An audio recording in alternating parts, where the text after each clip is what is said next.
What's up, YouTube? This is Fusion. Today I want to talk about undoubtedly one of the most dominant players to ever play in the NBA. He's a top 10 player of all time, no question about it. Whether you like him or not, this guy is in the top 10, regardless of position.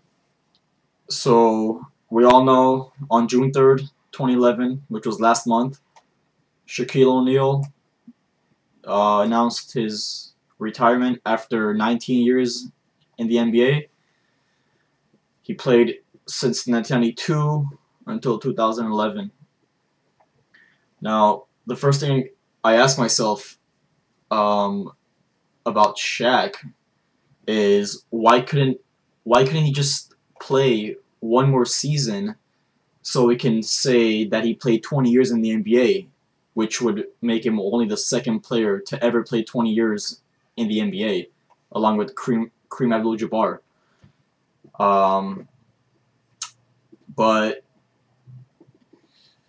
um, but Shaq is undoubtedly one of the top five most dominant centers to ever play the game. I mean, that is not even a question.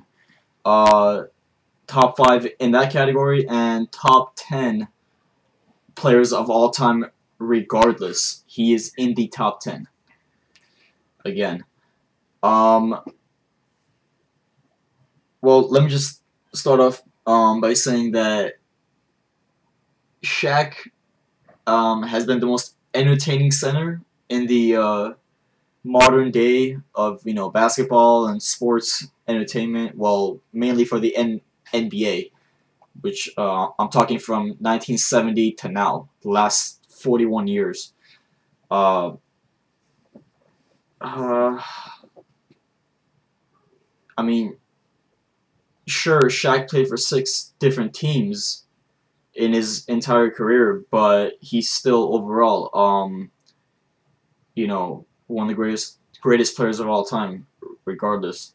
Um, it's just unfortunate that he had to leave the Lakers so soon. Well, not so soon, but Kobe and Shaq, they could have played at least another 3, 4 years together, and most likely could have won about at least 6 to 7 titles together. Had they stuck together, that is. And yeah, let's just go over Shaq's legacy. Um, so the guy played 19 years in the NBA. His career averages were 23.7 points per game, 58.2% shooting from the field, which is second highest of all time. 10.9 rebounds, 2.3 blocks, and obviously the guy has 4 titles with 2 different teams. The first three, which was a three-peat, was in LA 2000, 2001, 2002, and then followed by 2006 with the Miami Heat alongside Dwayne Wade. And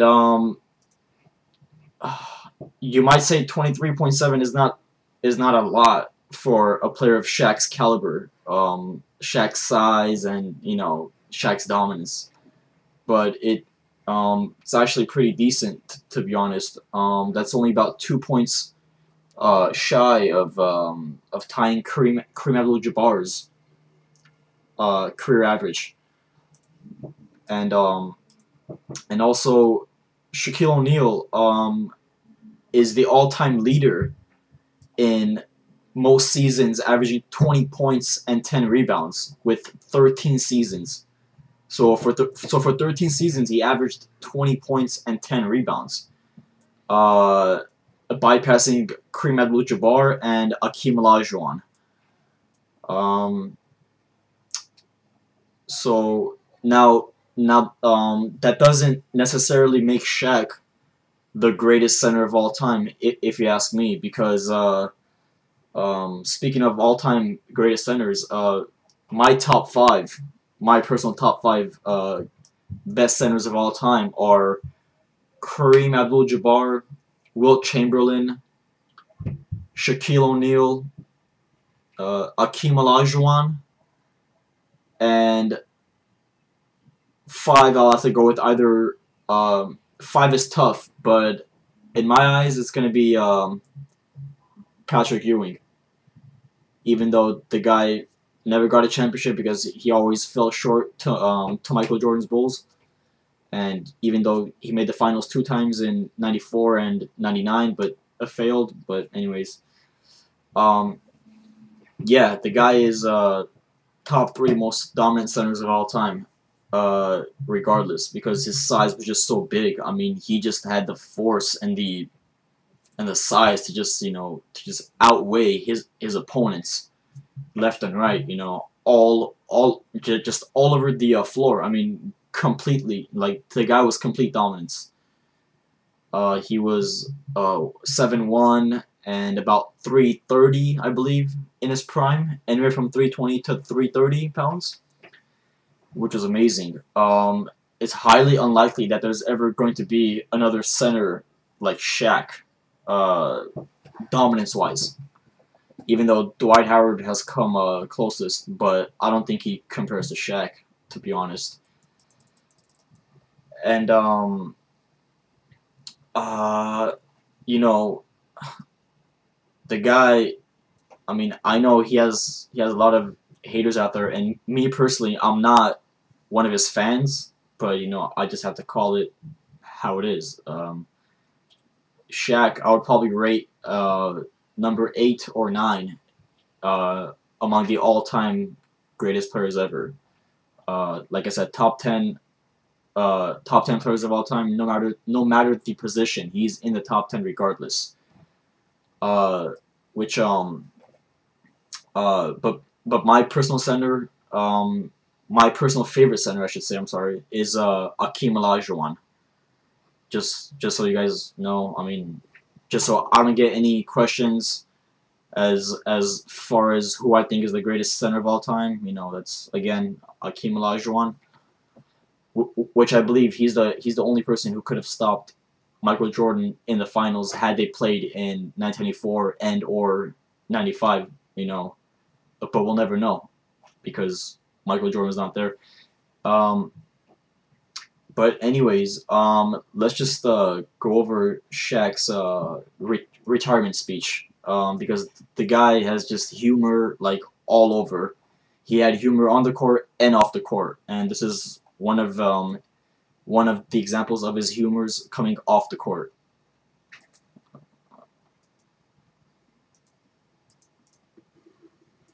First of all, I'd like to thank everyone for coming out.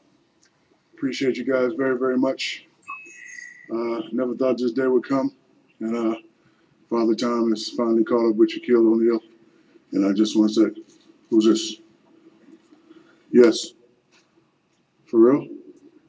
You want me to come up and apply for the New York Knicks general manager job? Okay, sure. I'll be up right after the press conference. Okay, sure. Thank you. That was the president of the Knicks. He wanted me to fly out right after the press conference and try out for the general manager job.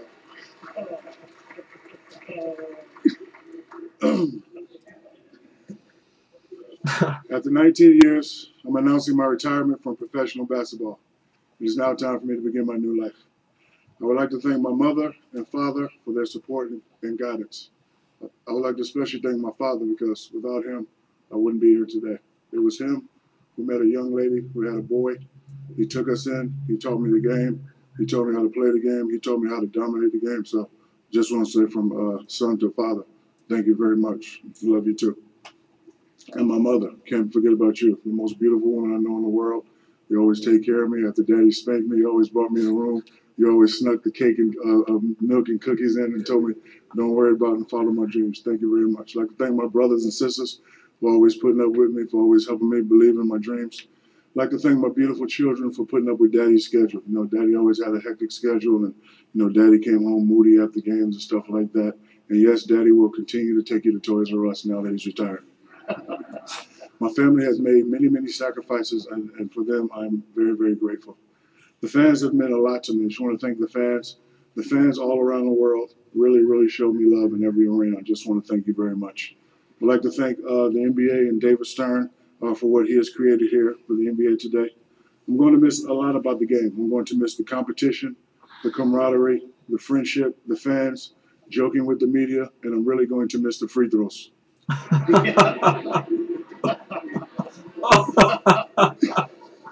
Basketball has opened many doors in my life. I've represented the country in the Olympics. I secured my master's degree, and I'm now working on my PhD in human resource development in Barry University of Miami. I've acted in award-winning movies such as Kazam. I've created business opportunities. I've created lifelong friendships, and most important, I was able to help those in need. I have the privilege of playing for 6 great organizations. I want to thank everyone associated with these organizations, the owners, the management, trainers, equipment managers, ball boys, stadium security, and the list goes on. You all contributed to my success, and I thank you very much. I would like to thank the coaches who have contributed to my growth and development as a player and person, especially Phil Jackson and Doc Rivers. Phil Jackson was the one who taught me how to really focus and really concentrate on what's going on and how to get to that championship level. And playing for Doc Rivers this year was very special because we had a lot of talent on the team, but Doc Rivers always focused on the team. I can remember one time I came in like, Doc, I'm 5 for 6. If you want, I can go 10 for 12 or 12 for 18. And he kind of said, Shaq, it's not about you, it's about the team. So, thank you, Doc. This guy right here next to me gave me the best 3 years of my life. I want to thank Coach Brown for being an ear, for listening during tough, troubled times. Also want to thank you for discovering me at a military base in Wildflicken, West Germany. Lastly, I want to say that I've really enjoyed my relationship with the media. I try to have fun with you guys. You guys were receptive to that. A lot of you guys come back. I certainly want to appreciate it. Jay, Stephen A., all the local guys, George Diaz. It was fun, and I'm really going to miss you guys. So in light of today, I'm retiring all my nicknames. The Big Aristotle, Shaq Fu, the Big Shamrock, the Big Cactus, the Diesel, and finally, the one and only original, never to be duplicated or replicated, Superman. So from now on,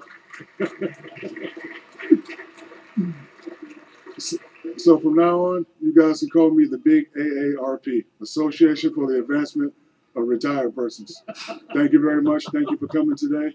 What we're going to do right now is I'm going to answer a few questions, and after that, I want you guys to put the pens down, put the cameras down. The food is supplied by Planet Hollywood, Buca de Pepper, and Apollo Jets. We're going to party for my last time out. Thank you for being my friend. I want to thank family for coming, brothers and sisters, nephews and nieces, and let's have a good time. Thank you very much. I love you, and I will miss you, but I do plan on entertaining you for the next 19 years. Whether it's TNT, ESPN, CNN, whoever wants to hire me, my office is open up on Monday. Give me a call. Yeah, that's a lot of humor right there. I mean, he's always had that since he stepped in the league in 1992 up until 2011. I mean, that humor part of Shaq has always been there, and that was big on his legacy. And one of the biggest things that makes Shaq is he was called one of the top 50 greatest players of all time in just his 4th year in the NBA. His 4th year in the NBA, which was during the 1995-96 season. He and Scottie Pippen are the only 2 players, I believe, if I'm not mistaken, who were called one of the top 50 greatest players of all time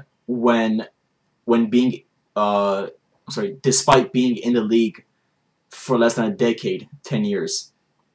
Scottie Pippen came to the NBA in 1987, and he was called one of the top 50 greatest players of all time in 96, along with Shaq and 48 other all-time greats.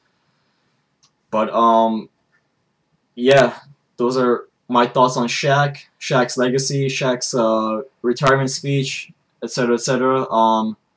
Let me know what you guys think about it, and post your comments down below, and I will get to you guys as soon as possible. Thanks, YouTube.